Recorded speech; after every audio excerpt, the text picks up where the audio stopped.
Namaste, beautiful tribe. How are you? Very often during my meditations, I get a sense of what is going to happen in the future. And just so that I don't forget, I put it on my social media, on my Facebook, sometimes on my Insta. On February 26th, my friends, I made a prophecy. What I said was that religious intolerance will increase globally now that Saturn, Neptune, and Ketu are conjunct in Pisces. I see Christianity taking a hit. The Pope's death will weaken the status of the Church. Religious persecution will gain strength. Minorities will feel unsafe. All our religious and political divisions in India will be triggered. We are divisive by nature. Casteism, religious differences, veg and non-veg divisions, political differences will get aggravated. My suggestion, keep ready cash at home. Stock up on water and food. Keep some weapon ready. A cricket bat or a hockey stick can make the difference between victimhood and staying safe. This is a prediction I made on February 26th, 2025. It gives me no joy to note that the death of the Pope has happened. I do not like to be one of those astrologers who can only see crisis and doom. But if that happens, I cannot help it. I was browsing the internet on the status of the Catholic Church, and I came to know that there is a prophecy of Saint Malachi or Malachi. I don't know how to pronounce that name. It's a controversial and mysterious text, supposedly predicting the succession of the Roman Catholic popes. And this was made in the 12th century by an Irish archbishop. According to legend, Malachi had a vision during a pilgrimage of Rome in 1139. And he allegedly saw 112 future popes, each described by a cryptic Latin motto. The list was lost for centuries and published in 1595 by a Benedictine monk Arnold Wyan in his book Lignum Vitae. Now, I don't know how accurate these prophecies are and how many of them are written with hindsight. All I know is sometimes the prophecies come true. And believe me, when mine come true, I'm deeply surprised. Of course, whenever there is a prophecy, there are controversies. A lot of people have called this prophecy a fake. That is not my concern. My concern is the last entry, number 112, Peter the Roman, Petrus Romanus, who will supposedly preside during the destruction of Rome and the final judgment. I'm reading this out loud.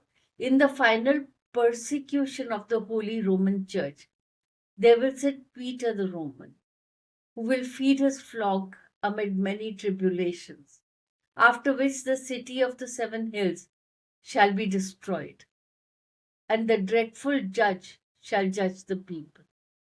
The end.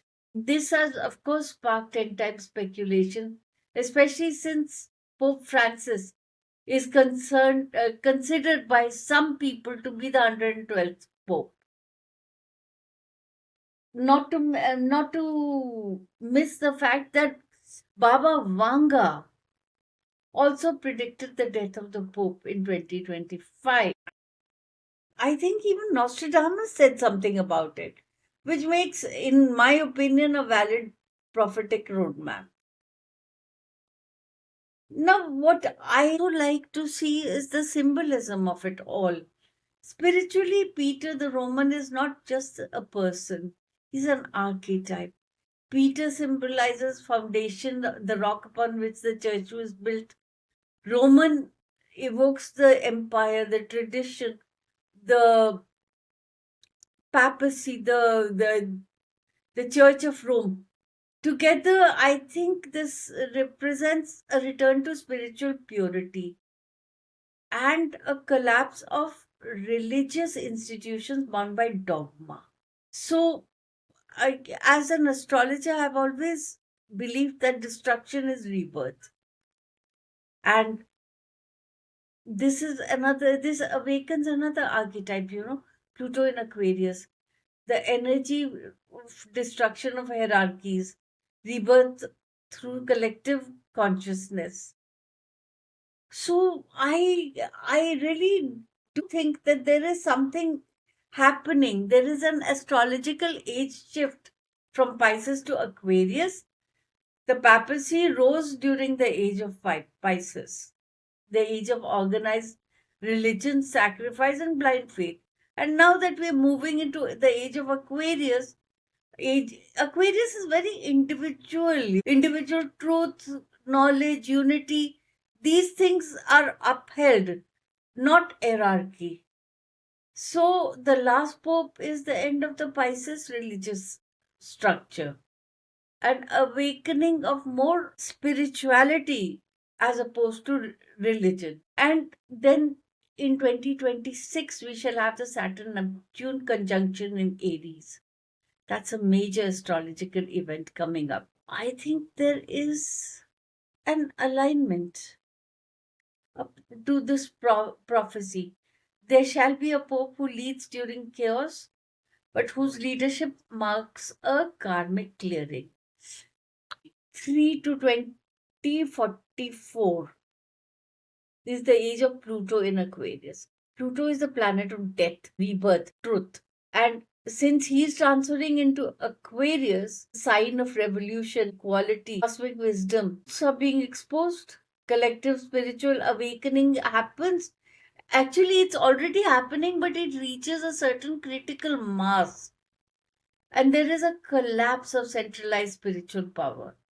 So I think we are looking at the end of an era, liberation from religious control, a return to direct communion with the divine. As an Indian, why am I so interested in this? Because these are energies. These are energy streams. If there is a certain energy that gains momentum in one part of the globe, and Christianity is one of the largest belief systems on this planet. So, when this energy gains momentum, it is going to sweep throughout the planet. When there is a collapse of centralized spiritual power, we will see it in every part of the globe, India included. Even the Islamism will see it, Christianity is already in it, and smaller groups, smaller religious groups, we will all feel it. It is not the end of the world, but it is definitely the end of the world as we knew it, and the beginning of a more spiritually awakened civilization. Now, the second part of my prophecy of February 26th, the rise in divisiveness globally and in India. A couple of days ago, this incident that's happened in Pahalgam, Kashmir,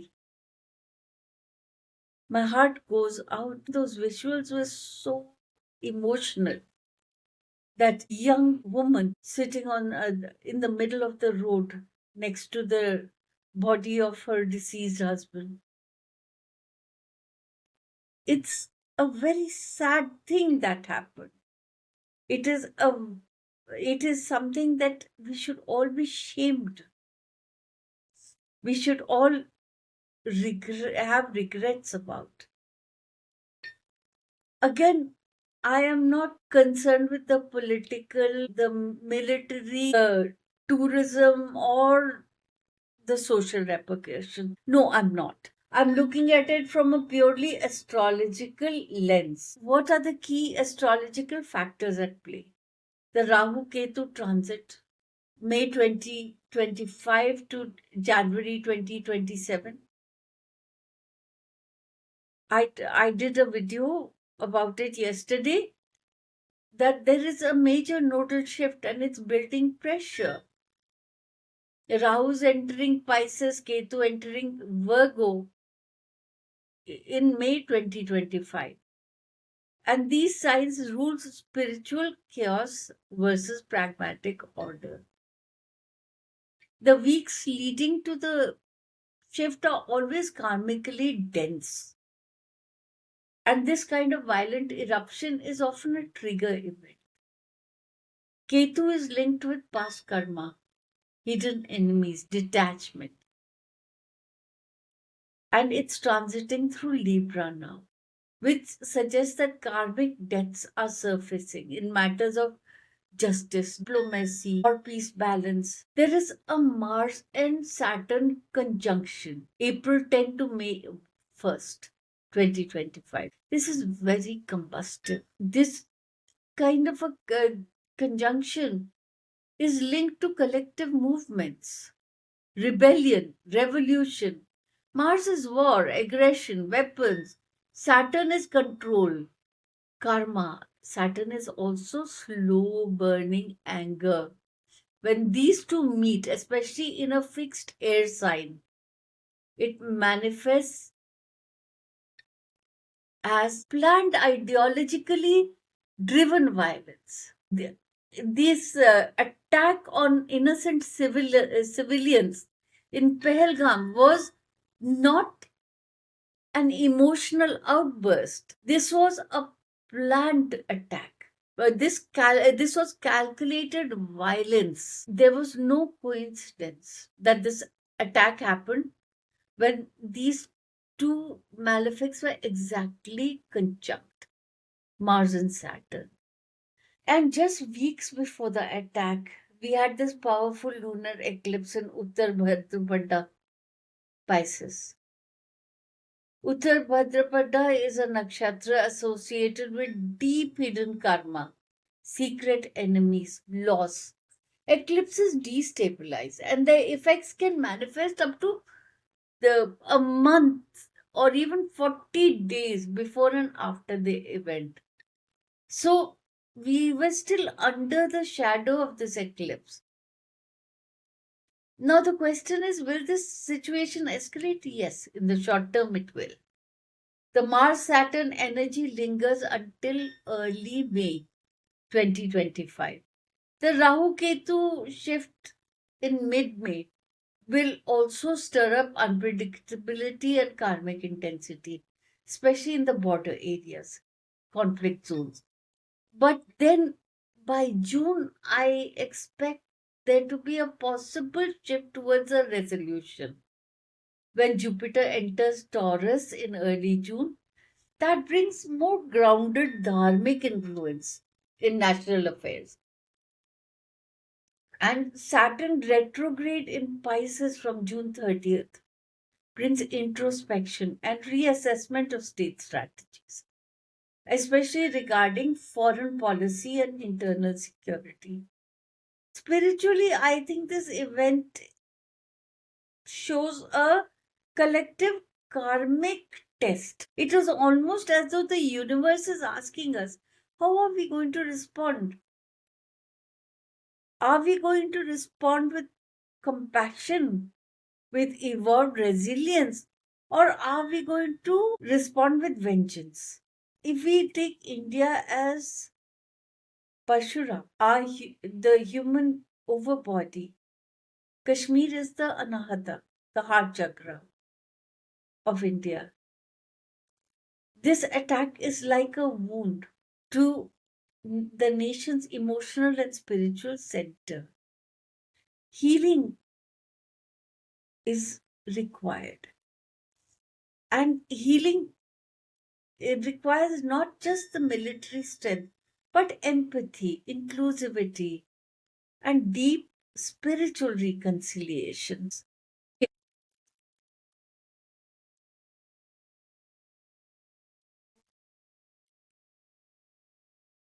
Just place your hands on your chest, over your heart. Visualize a wave of green pink light flowing from Kashmir to Kanyakumari. Chant yum, yum, yum. Keep that young woman in your heart and pray.